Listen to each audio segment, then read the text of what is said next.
ETF index mutual funds నేర్చుకుని stock మార్కెట్లో రాణించాలనుకుంటున్నారా? వెంటనే ఈ నెంబర్కి కాల్ చేయండి. నమస్తే కళ్యాణ్. నమస్తే జగర్. వినోద్ అనే ఒక పర్సన్ మనకి మెయిల్ చేశారండి. పెళ్ళైపోయింది, సుఖంగా వెళ్ళిపోతుంది జీవితం. మళ్ళీ బయట అమ్మాయి కూడా కాదటండి, ఇంట్లో అమ్మాయి, చుట్టాలు. ఏం జరిగిందో అర్థం కావట్లా. నాకు చాలా ఇష్టం అండి నా భార్య అంటే, కానీ నా వల్ల కావట్లేదు. నేను యాక్సెప్ట్ చేయలేకపోతున్నాను, వదిలేయలేకపోతున్నాను. Something is wrong. సరే, ఒకసారి మీతో మాట్లాడిస్తానని చెప్పాను. తప్పకుండా మేడం, ఒకసారి కాల్ చేద్దామండి.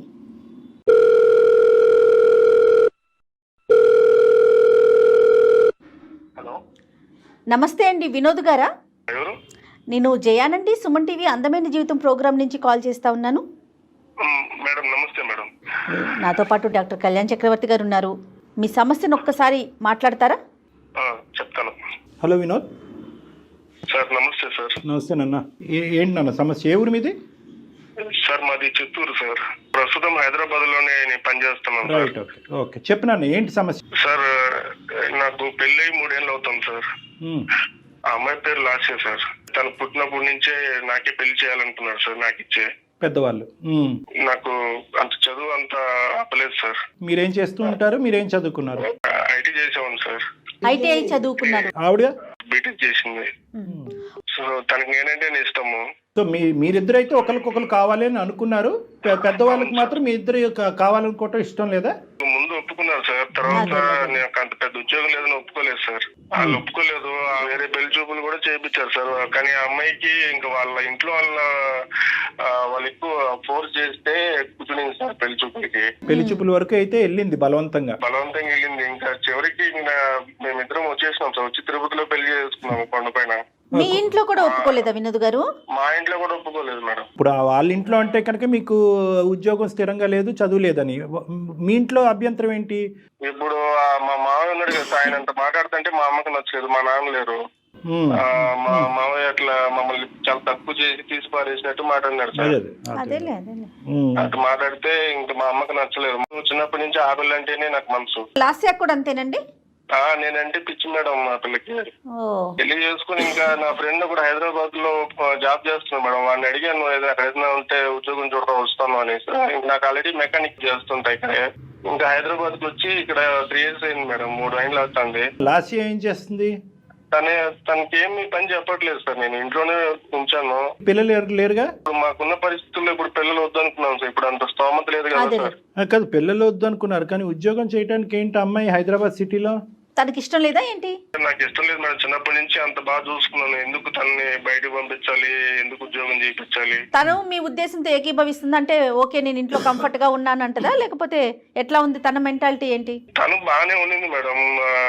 2-3 ఏళ్ళు బాగానే ఉన్నాము. ఎందుకో మేడం కొద్ది రోజులుగా తన ప్రవర్తన నాకు అర్థం కావట్లేదు మేడం. నాకు ఏడుపు వస్తుంది.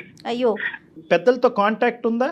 లేదు సార్. కాంటాక్ట్స్ తగ్గిపోయినాయి. నాన్నతోనూ లేదు, మా అమ్మతోనూ లేదు సార్. సో కాంటాక్ట్స్ తగ్గిపోయినాయి అంటే అంత ఇష్టపడి వచ్చినటువంటి ఆడపిల్లకి ఈ రోజు నువ్వంటే ఇష్టం లేకుండా ఉండటం అంటే? ఈ మధ్య గత 3-4 నెలల నుంచి నా దగ్గరికి కూడా రావట్లేదు. పిలిస్తే పలకదు, మాట్లాడిస్తే మాట్లాడదు. ఏదో పరవాణి చూసినట్టు చూస్తాను సార్. నన్ను రూమ్ లో కూడా రానివ్వట్లేదు సార్. తలుపేసేస్తుంది. నేను హాల్లోనే పడుకుంటున్నాను సార్. 10 రోజుల నుంచి చూస్తున్నాను మేడం. తన ఒంటి మీద బంగారు చూస్తున్నాను. ఫోన్లు కొత్త చూస్తున్నాను. ఓ, ఫోన్లు, బంగారం కూడా? బంగారం కూడా సార్. మీరు అడిగారా అమ్మాయిని ఎక్కడివి ఏంటని? అడిగినాను మేడం. అడిగితే ఇది అమ్మ వాళ్ళు తీసిచ్చినారు, నీకు కూడా తీసిస్తా అన్నారు. నేనే ఇంటికి రమ్మంటే రానన్నారు. ఏదో చెప్తాను మేడం, సంబంధం లేకుండా. పోలండి, తల్లిదండ్రులు మళ్ళీ ఆ అమ్మాయిని స్వీకరించారన్నమాట అనుకోవాలి కదా. నాకు లేదు సార్. నేను ఒకసారి ఇంటికి వెళ్ళాను సార్. మా మామయ్య వాళ్ళ ఇంటికి వెళ్తే వాళ్ళు నన్ను అక్కడే అవమానించారు. ఇంట్లో కూడా రానివ్వలేదు. మేము ఇప్పుడు వచ్చాము, అంత అబద్ధాలు చెప్పి మళ్ళీ మా ఇంటికి వస్తావు నువ్వు, పోరా బయటికి అన్నారు సార్. ఈ అమ్మాయికి మరి వాళ్ళ అమ్మ వాళ్ళు ఇవ్వలేదండి? అదే మేడం నాకు అర్థం కాలేదు మేడం. అదే తను అడిగితే ఇది తనేమంటుంది, ఇది అమ్మ వాళ్ళు ఇచ్చినారు అంటుంది. వాళ్ళ ఇంట్లో ఏమో మేము తీసిలేదు అంటారు. ఈ సాగు పెట్టుకుని మళ్ళీ మా ఇంటికి వస్తావా, పోరా బయటికి అని వాళ్ళు నన్ను గెంటేసినారు సార్. సరే, ఇచ్చిన వాళ్ళు అయితే ఇచ్చామని చెప్పడంలో వాళ్ళు ఎందుకు సంకోచిస్తారు? కానీ అంతే కదా సార్. అదే నాకు అనుమానం ఇచ్చి గట్టిగా అడిగినాను సార్ ఆ పిల్లని. అడిగితే ఏం చెప్పట్లేదు. కానీ తన ఫోన్ లో ఒక లవ్ సింబల్ వేసి ఒక ఫోన్ నెంబర్ ఉండే సార్. ఫోన్లు ఇవ్వటం ఆ అమ్మాయి చేతుల్లో కనిపించింది. తల్లిదండ్రులను ప్రశ్నించేటప్పటికి తల్లిదండ్రులు మేము ఇవ్వలేదు, నువ్వు వెళ్ళిపోరా, నువ్వు మా ఇంట్లో అడుగు పెట్టడానికి లేదని మిమ్మల్ని సాగరంపారు. ఇది కాకుండా మీకు వేరే అనుమానాలు ఏమైనా ఉన్నాయా? సార్ నేను ఎన్నిసార్లు మెకానిక్ షాప్ నుంచి చేస్తూనే ఉంటాను సార్. చాలా చేసినా సరే బిజీ వస్తూనే ఉంటాను సార్. ముందన్నా ఫోన్ నాకు చేసేది సార్ తనకి, ఇప్పుడు చేయట్లా. ఎప్పుడు చాటింగ్ లో ఉంటది, నేను వచ్చినా సరే. ఓకే, కొంచెం చాట్ చేసుకుంటూ తను నవ్వుకుంటా ఉంటది. ఈ ఫోన్ బిజీ చాటింగ్ ఇంతకు ముందు ఉండేది కాదు 3 నెలల క్రితం? లేదు సార్ అసలు లేదు. ఇంకానన్నా ఇక్కడ ఇంటి దగ్గర ఒక షాప్ ఉంది సార్. ఆ షాప్ లో అతను మా షాప్ లో పనిచేస్తాడు. వాళ్ళు చెప్తున్నారు సార్, మీ వైఫ్ ని ఎవరో కార్ లో తీసుకుని వెళ్తున్నారు అది ఇది అని చెప్పి నమ్మలేదు సార్. ముందు నాకు ఇదంతా చూస్తే అనుమానం వచ్చింది. కార్లో నేను షాప్ కి వెళ్ళిన వెంటనే వెళ్తుందంట సార్ బయటికి. నేను షాప్ నుంచి వచ్చేసరికి వచ్చేస్తుందంట మళ్ళీ ఇంటికి. అంటే ప్రతిరోజు జరుగుతుందంటండి? రోజు వెళ్తుందంట మేడం. వాళ్ళు కనిపించినప్పుడు చెప్తున్నారు మేడం నాకు. సరే, ఈ 3 కలిపితే నీకు అనుమానం వస్తుంది. మరి అనుమానం వచ్చి నేను కూడా వెళ్ళాను సార్ ఒకసారి. ఇంటికి వెళ్తే నా ముందే ఒకసారి కార్లో వెళ్ళింది. నీ కళ్ళతో కూడా చూసావు? వెనకాల వెళ్తే షాపింగ్ వెళ్తాంది, సినిమాకి వెళ్తాంది. నాకు తట్టుకోలేకపోతున్నాను సార్ నేను. ఎవరు ఆ పక్కన ఉన్నవాడు? ఎవరు అతను? ఎవరో తెలియదు సార్ నాకు కూడా. చివరికి అడిగేసిన సార్, మనసు చంపుకొని ఏదైతే అయింది అని చెప్పుకొని అడిగితే నీకు తెలియదు, నేను అనుమానిస్తాను అని చెప్పి తిరిగి నన్నే అంటాను సార్. నీదే అనుమానం అంటుందా? నేను నా కల్లారా నేను చూసాను అంటుంటే కూడా నమ్మట్లేదు సార్. లేదు, నువ్వు ఎవరినో చూసినావు, నేను ఒక్కటే వెళ్ళాను, ఎవరితో వెళ్ళలేదు అని ఇలా తను నాతో వాగ్వాదాలు పెడతాను సార్. ఆ స్మార్ట్ ఫోన్లు ఏవో ఉన్నాయి కదా, ఒక 2-3 ఫోటోలు వీడియోలు తీయలేకపోయావు? కార్ నెంబరు మాల్లో అక్కడ తిరుగుతున్నప్పుడు సార్. వాళ్ళని చూడగా అసలు నాకు కాళ్ళు చేతులు ఆడట్లేదు సార్. ఆ టైంలో నేను పెట్టుకుంటాను సార్. కానీ మీరు చెప్తున్నదంతా నిజమని మేము ఎలా నమ్మాలి అని అంటున్నా వినోద్. తనే చెప్తాను సార్. తర్వాత నేను అడిగే కొద్ది అవును నా ఫ్రెండ్ అని చెప్పింది సార్. తనే ఒప్పుకుంది. ఫ్రెండ్ అందా? ఒప్పుకుంది. నేను చాలా రోజులుగా అడిగితే అవును అని చెప్పి నాకే చెప్పేసరికి నేను ఏం చేయాలో అర్థం కావట్లేదు సార్. ఇట్లా మా అమ్మ వాళ్ళ దగ్గరికి పోలేను, ఇట్లా వాళ్ళ అమ్మ నాన్నని అడగలేను. ఫ్రెండ్ అయితే దానికంటూ ఒక లిమిటేషన్ లేదా, ఒక గీత ఉంటుంది కదా. కానీ నువ్వు లేనప్పుడు ప్రత్యేకించి ఎందుకు వెళ్ళాలి? నీకు తెలియకుండా సీక్రెట్ ఈ కథను ఎందుకు నడిపించాలి? దాన్ని ఫ్రెండ్షిప్ అని ఎలా అంటాం మనం? నేను అది ఆ మాట అంటే నువ్వు అనుమానిస్తున్నావు, నేను అటు తప్పు చేసే అమ్మాయిని కాదు. ఫ్రెండ్షిప్ కి మించి ఏం పెద్ద వాళ్ళిద్దరి మధ్యన జరగలేదు అని అందా ఆ అబ్బాయికి తనకి? అంటుంది సార్, అంటుంది. కానీ ఇప్పుడు నాకుంటది కదా సార్, నా భయాలు నాకుంటది కదా సార్. నాకేట దూరం. ఓకే, నీకు దూరం అయిపోద్దని ఇన్సెక్యూరిటీ ఉంటుంది. ఈ అబ్బాయి ఎవరు? తను ఎవరో నాకు కూడా తెలియదు. అడిగితే నీకు నా మీద నమ్మకం లేదా అని చెప్పి నన్నే. అయ్యో, బాధపడకండి వినోద్. లేదులే వినోద్, అడుగుదాం. మన ప్రయత్నం మనం చేద్దాం, మాట్లాడదాం. కళ్యాణ్ గారు, అమ్మాయితో మాట్లాడితే తన ఉద్దేశం ఏంటి, తినే తప్పుగా అర్థం చేసుకుంటున్నాడా, లేదా ఏం జరుగుతోంది అనేది మనం తెలుసుకోవచ్చు. మీరు అన్నట్లుగా వినోద్, మీరైతే దేనికైనా సిద్ధంగా ఉండండి. నువ్వే కలుపు ఫోన్. చూద్దాం సార్, మీరు అమ్మాయితో మాట్లాడితే మీకు ఒక ఐడియా ఫామ్ అవుతుంది కదా. హలో, తిన్నావా? ఇందాకే చేసావు, మళ్ళీ ఎందుకు చేస్తున్నావు? ఎందుకంత కోపం నా మీద? నేనేం అడిగినా నిన్ను? పదే ఎందుకు కాల్ చేస్తున్నావు అంటున్నాను. మీ కోపడకమే, నేను చెప్పేది నువ్వు ఎందుకు ఇన్ని రోజుల నుంచి తేడాగా ప్రవర్తిస్తున్నావు? నీకేమైనా అనుమానంగా నేను అనుమానిస్తున్నాను? నేను చెప్పు. ఇన్నిసార్లు కాల్ చేసి అనుమానించడం అని అంటారు కదా, ఏంటి నా మీద ఏంటి డౌట్ నీకు ఇన్నిసార్లు కాల్ చేయడానికి? మరి ఎప్పుడు చేసినా బిజీ వస్తానే ఉంటుంది. ఇందుకు ముందన్నా నువ్వు నాకు వెనక్కి చేసేదాన్ని, ఇప్పుడు అది కూడా చేయట్లేదు కదా నువ్వు. నాకు బిజీ ఉంటే ఎవరు కాల్ తీయరు. నీకు నాతో మాట్లాడే ఇష్టం లేదు, నాకు అర్థమైపోయింది. ఒకసారి మాట్లాడతారంటే నీతో మాట్లాడు సార్. హలో అమ్మ, నమస్తే అమ్మ. నా పేరు డాక్టర్ కళ్యాణ్ చక్రవర్తి అమ్మ. సుమన్ టీవీ అందమైన జీవితం నుంచి మాట్లాడుతున్నాను. నాతో పాటు సీనియర్ యాంకర్ జయ గారు కూడా ఉన్నారు ఇక్కడ. చెప్పండి సార్. ఏం లేదమ్మా, వినోద్ మాకు ఈమెయిల్ పంపించాడు. చాలా బాధలో ఉన్నాడు. సడన్ గా ఒక 2 to 3 months బట్టి మీలో ఒక మార్పు వచ్చింది. అతన్ని పెద్ద పట్టించుకోవట్లేదు, అతనికి పెద్ద ఇంపార్టెన్స్ ఇవ్వట్లేదు అని అతను చాలా లోన్లీగా ఫీల్ అయ్యి మాకు ఈమెయిల్ పంపించి, అసలు నా భార్య లాస్యలో మనసులో ఏముందో దాగుందో నాకు తెలియట్లేదండి, అతను అడగలేక అతను అడగవలసినటువంటి ప్రశ్నలు మా ద్వారా అడిగిస్తున్నాడమ్మా. ఇప్పుడు ఆయన అనుమానిస్తున్నాడు అని నేను అనడంలో తప్పులేదు కదా సార్? అంటే నాకు తెలియదమ్మా అసలు మీ ఇద్దరి మధ్యన లాస్ట్ 2 to 3 months బట్టి ఎటువంటి డిఫరెన్స్ ఆఫ్ ఒపీనియన్ వచ్చిందన్నది చెప్పమ్మా చాలా. అంతే. ఇప్పుడు మా ఇద్దరి పర్సనల్ లైఫ్ లో జరిగే విషయాలన్నీ మీకెందుకు షేర్ చేయాలి సార్ నేను? చిన్నప్పటి నుంచి బాగా ఇష్టపడి మీరిద్దరు ప్రేమించుకుని పెద్దలకి ఇష్టం లేకుండా పెళ్లి చేసుకున్నారు. ఈ సందిగ్ధ పరిస్థితుల్లోంచి మిమ్మల్ని ఇద్దరిని బయటకు లాగటానికి స్నేహితులు లేరు, కుటుంబ సభ్యులు లేరు. ఇప్పుడు అతను అనుమానిస్తున్నాడని నువ్వు బాధపడుతున్నావు, నా భార్య నాతో పాటు సహకరించట్లేదని అతను బాధపడుతున్నాడు. ఎవరికెళ్ళి చెప్పుకుంటారు మీరు? ఆ విధంగా అతను మాకు వచ్చి చెప్పుకున్నాడు కాబట్టి మేము ముందస్తు ఏంటంటే కొన్ని 100,000 మెయిల్స్ వచ్చినా కూడా అవన్నీ పక్కన పెట్టి ఈ అబ్బాయి చచ్చిపోతానంటున్నాడు, విపరీతమైనటువంటి శోభలో ఉన్నాడని చెప్పి మేము ఫోన్ చేసి ఓ సహాయకర చర్యగా మేము ముందుకు వచ్చాం. మీకెందుకు చెప్పాలి అంటే మేము ఏమీ మాట్లాడలేము తల్లి.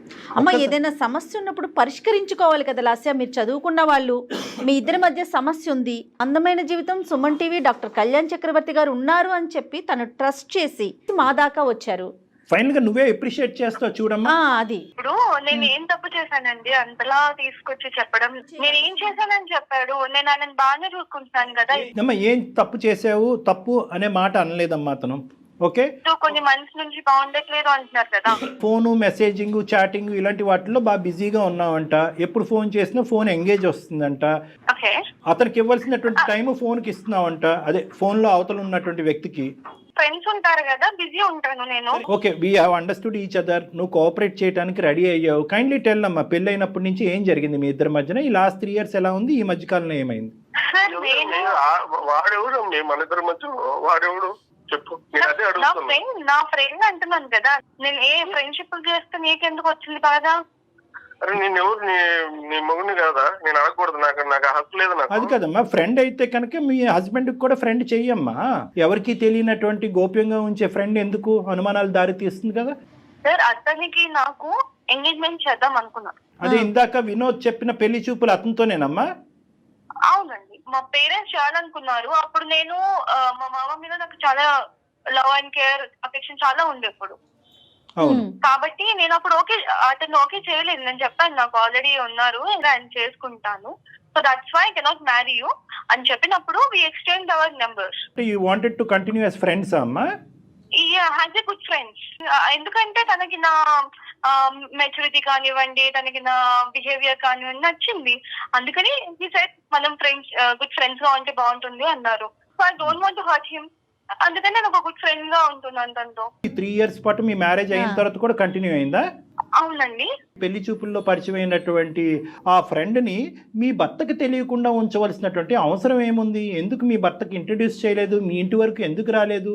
అది నా పర్సనల్ లైఫ్ కదండి. పెళ్ళయ్యాక పర్సనల్ ఏంటి తల్లి? పెద్దల్ని కాదనుకుని ముందుకు వచ్చినటువంటి మీ ఇద్దరు పర్సనల్ ఏంటమ్మా?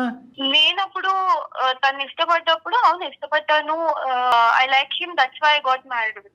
కానీ నా లైఫ్ ఎలా ఉండాలి, ఎలా డిజైన్ చేసుకోవాలి అప్పుడు నాకు తెలియదు. అప్పుడు నాకు తను నచ్చారు కాబట్టి అలా అనుకున్నాను. కానీ వాట్ ఈస్ లైఫ్ అనేది నాకు తనతో ఫ్రెండ్షిప్ వల్ల అర్థమైంది. అందుకని నాకు ఫ్రెండ్షిప్ ఇంపార్టెంట్ అయిపోయింది. మీ ఫ్రెండ్ కి మ్యారేజ్ అయిందా, పెళ్లి అయిందా? అయింది. అదేంటమ్మా, ఆవిడకి తెలుసా? తెలీదండి మాకు. ఇప్పుడు మేము బయటకి ఎంతో మంది ఎన్నో పర్సనల్ ఫ్రెండ్షిప్స్ పెట్టుకుంటారు, అన్ని చెప్పి పెట్టుకుంటారా పబ్లిక్ లో? పబ్లిక్ కాదమ్మా, మాకు చెప్పమంటలేదమ్మా, మొగుడు పిల్లలకి చెప్పుకోమంటున్నావమ్మా. అది మేము చెప్పుకోవాలనిపిస్తే చెప్పుకుంటాము.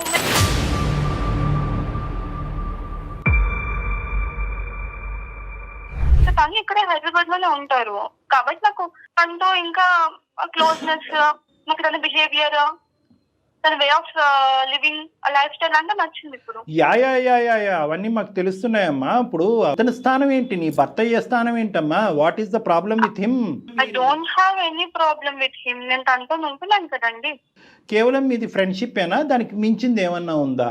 మీకు ఎందుకు చెప్పాలండి అంటున్నాను. అమ్మ, ఎందుకు చెప్పాలి అని అన్నా అదే మీనింగ్ వస్తుంది, చెప్పకూడదు అన్నా కూడా అదే మీనింగ్ వస్తుంది. సో నువ్వు చెప్పకుండానే ఏది చెప్పాలో చెప్పేశావు. ఇప్పుడు చెప్తే అని తెలుసుకుని ఏం చేస్తారు? ఎందుకు చెప్పు, ఇక్కడ నేను ఉన్నాను, నీకోసం అన్ని వదులుకొని వచ్చినాను కదా.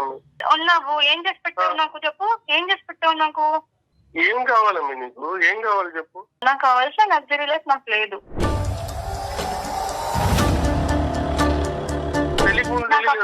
నాకు తెలియదు, అప్పుడు నాకు తెలియదు.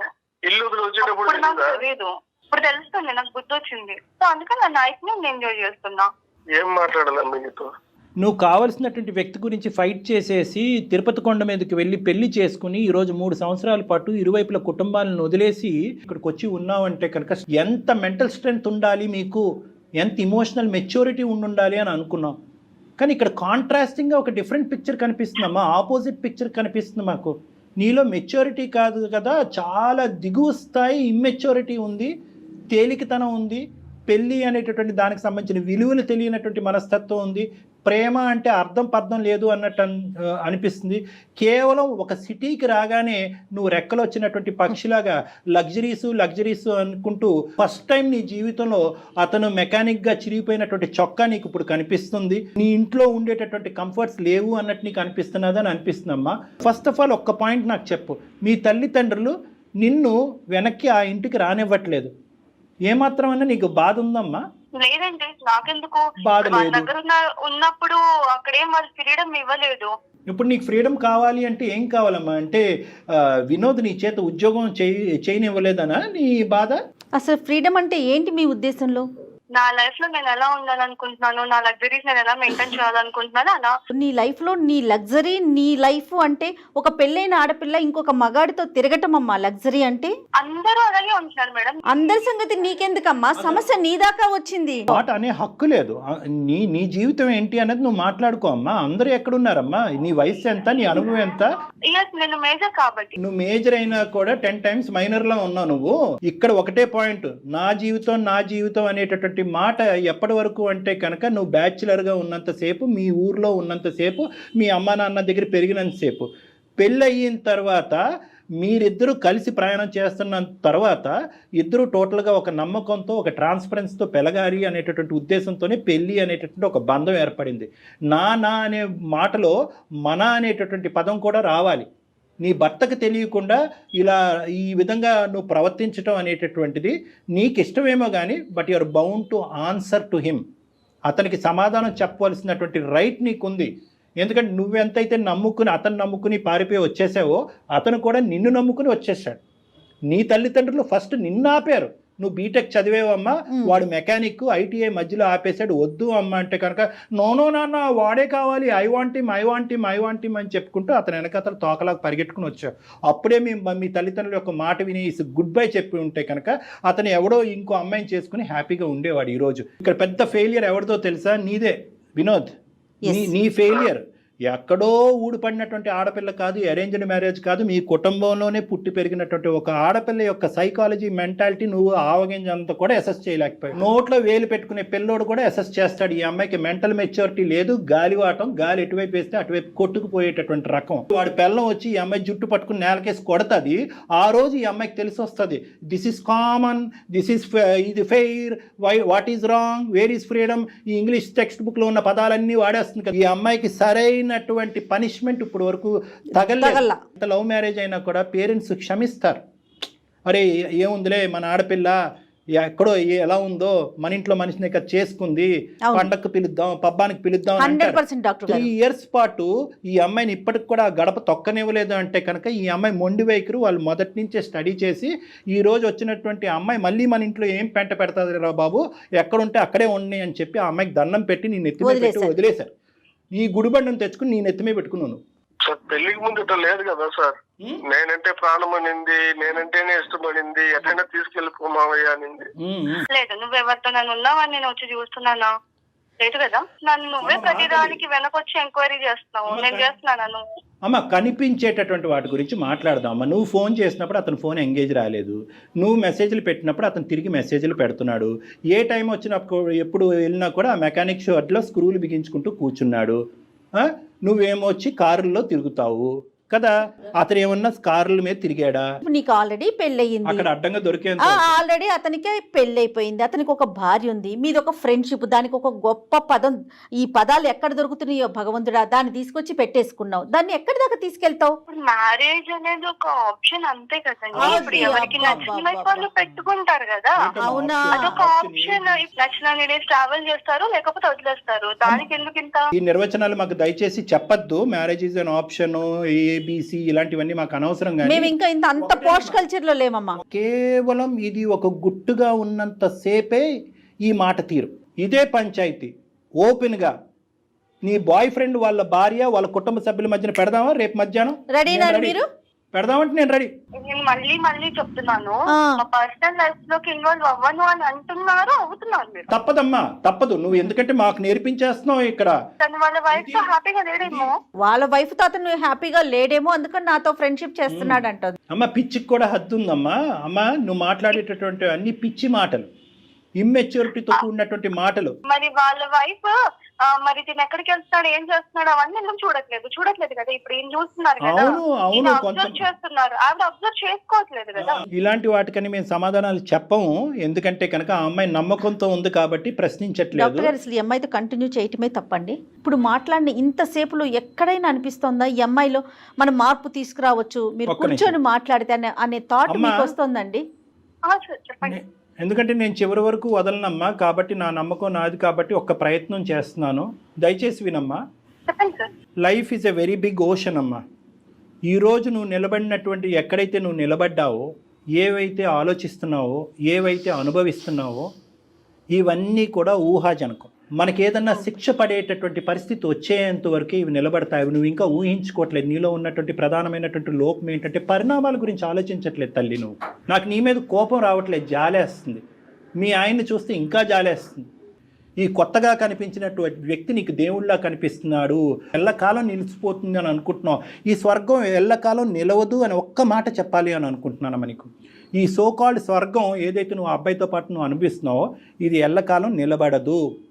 ఆ అమ్మాయికి తెలిసి వస్తే కనుక మీ ఇద్దరిని రోడ్డుకి ఇచ్చేటటువంటి పరిస్థితి వస్తుంది. ఇప్పటికి కూడా భగవంతుడు నీకు ఒక అవకాశం ఇచ్చాడు అందమైన జీవితం ద్వారా.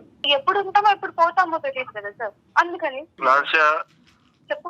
నా మాట ఒక్కసారి వినమ్మా. ఇప్పుడు నాకంటూ ఎవరు లేరు, నువ్వు తప్ప. నీకంటూ ఎవరు లేరు, అదే కదా మేడం, నేను తప్ప. ఇప్పుడు ఒక పెద్దవాళ్ళ పొజిషన్ లో వీళ్ళు సారు మేడం ఒకసారి చెప్తున్నారు. నీకు చివరిగా చెప్తున్నానమ్మా, ఇది ఇంకా నీ ఇష్టం. ఇంకా నేను చెప్పడం అయితే చెప్పినా నీకు. నేను చాలా పోరాడా నీతో, భరించాను. నేను ఎంతగాని భరించగలనమ్మా. నేను కూడా ఇంకా నాతోడు కూడా కాదమ్మా, నీ ఇష్టం. ఇంకా నేను అనుకున్న నాకు తీసుకొచ్చి ఇవ్వగలవా? ఇప్పుడు మనకున్న పరిస్థితులకి నువ్వు కోరుకునేటివన్నీ రావు కదమ్మా. అమ్మా ఇది నువ్వు కోరుకుని వచ్చింది అమ్మా, ఇదేం బలంతో పెళ్లి కాదు. చెప్పాను కదా సార్, నేను తనతో ఉంది, నా ఫ్రీడమ్ నాకు కావాలని ఉండాలి అంతే. తనకి ఇంట్లో చేసి పెట్టాల్సిన చేసి పెడుతున్నాను. ఒకటి తల్లి, నా వంతు ప్రయత్నం నేను చేశా. ఎంతకాలం ఈ ప్రయాణం కొనసాగుతుందో, ఎన్ని తన్నులు తింటారో, ఎంత అవమానం పడతారో అనేది కాలమే నిర్ణయిస్తుంది. అందుగురించే బీటెక్ చదివినటువంటి అమ్మాయి ఇంట్లో పనిపాటు ఏమీ లేకుండా ఇంట్లో ఎందుకు కూర్చోపెట్టావంటే సుఖపడాలి సార్, నన్ను నమ్ముకుని వచ్చింది సార్, సుఖపడాలి సార్ అంటాడు. ఇప్పుడేమో వచ్చి ఇంట్లో కూర్చొని చేసే పంచాయతీ ఇది ఈ అమ్మాయి. నువ్వు జీర్ణించుకోలేనట్టు స్వేచ్ఛ ఇచ్చావు, దాన్ని నువ్వు అడ్వాంటేజ్ తీసేసుకున్నావు. ఈరోజు నీకు చెప్పేటటువంటి అవకాశం లేదు అని నేను అనుకుంటున్నానమ్మా. అయినా కానీ తల్లిదండ్రులు లాంటి వాళ్ళం ప్లీజ్ ఆలోచించమ్మా. ఇదన్నా అనుకో, అక్కడ మనస్సాక్షి అనేది ఒకటి ఉంటుంది వినోద్కి. అది అంటది, ఒరే ఏంద్ర బాబు పైపైన కడిగి ఇచ్చేస్తున్నారు ఈ ఇస్త్రీ, ఎంగిలి విస్తరిని, మళ్ళీ అందులోనే నిన్ను భోంచేయమంటారు, వద్దురా బాబా. అతని మనస్సాక్షి అతన్ని అంటది. కాబట్టి నీలాంటి వ్యక్తితో అనుక్షణం ఇలా కాపాడుకుంటూ ఫోన్లు చేస్తూ ఈ మెకానిక్ షెడ్లో ఉన్నంతసేపు ఇక్కడ ఇంట్లో ఏం చేస్తున్నావు అని అనుకుని అతను బ్రతకటం వ్యర్థం. వినోద్ ఏం చేద్దాం చెప్పండి. వినోద్ మీ ఒపీనియన్ చెప్పండి. మేడం నేను చెప్పాల్సినంత చెప్పాను మేడం తనకి. ఆ అమ్మాయి ఒప్పుకుంటే నేను ఇప్పుడు కూడా సిద్ధమే మేడం. కానీ తను ముందులానే ఉంటానంటే నేను కూడా ఎలా ఉండగలుగుతాను madam? Last and final question Lasya, అన్నీ వదులుకుని పద్ధతిగా జీవించేటటువంటి ఆలోచన నీకుందా? ఈ పిచ్చి పిచ్చి పనులన్నీ ఆపేసి అప్పుడే వినోద్ నీతో ప్రయాణం చేస్తాడు, లేదంటే గుడ్ బై అనటానికి రెడీగా ఉన్నాడు. ఏమంటావు? You don't have interest in this marriage or that person?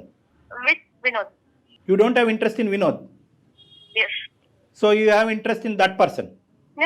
మీ ఇద్దరి మధ్యన ఒక పనికిరాని ఒక అక్రమ సంబంధం డెవలప్ అయ్యింది. పెళ్లి చూపులు కాస్త ఒక అక్రమ సంబంధం కింద బ్యాక్గ్రౌండ్లో కంటిన్యూ అయింది.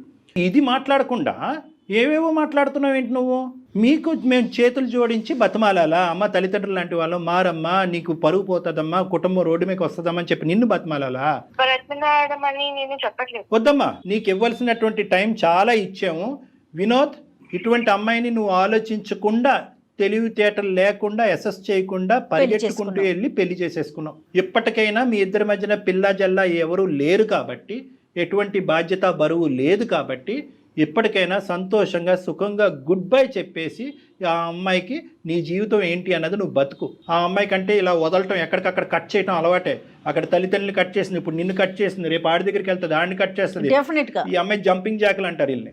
లాస్య చాలా సంతోషం అమ్మా, ఇంతవరకు మాతో మాట్లాడినందుకు, నీలాంటి ఒక గొప్ప వ్యక్తితో మాట్లాడినందుకు. మధ్యలోనే నేను చెప్పాను డాక్టర్ గారికి ఇది వర్కౌట్ అయ్యే విషయమే కాదని. పాపం ఆయనే లేదు లేదు అని మాట్లాడుతూ ఇక్కడ దాకా వచ్చారు. చాలా సంతోషం తల్లి. నమస్తే.